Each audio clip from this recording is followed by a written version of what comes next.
லேசான தலைவலி வந்தா கூட உடனே கூகுள்ல போயிட்டு அது மூளை புற்றுநோயா இருக்குமோ அப்படின்னு பயப்படுறது தான் சைபர் கான்ட்ரியா.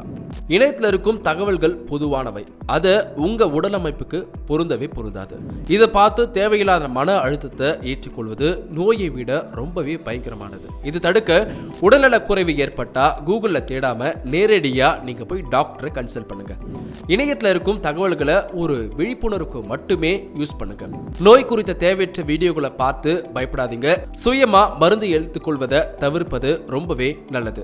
இணைய தேடல் அப்படின்றது பயத்தை தான் தருமே தவிர தீர்வை என்னைக்குமே தராது அப்படின்றத நீங்க புரிஞ்சுக்கணும். உங்க உடலின் அறிகுறிகளை ஒரு தகுதி வாய்ந்த டாக்டர் கிட்ட மட்டுமே விசாரிக்க. கூகுள்ல உடல்நலம் குறித்து தேடுபவர்கள 50% பேர் தங்களுக்கு இருப்பதை விட பயங்கரமான ஏதோ ஒரு நோய் இருப்பதா நம்பி அதிக மன உளைச்சலுக்கு ஆளாகிறாங்களாம். இந்த வீடியோ உங்களுக்கு யூஸ்ஃபுல்லா இருந்தா மறக்காம உங்க ஃபேமிலி அண்ட் ஃப்ரெண்ட்ஸ்க்கு ஷேர் பண்ணுங்க.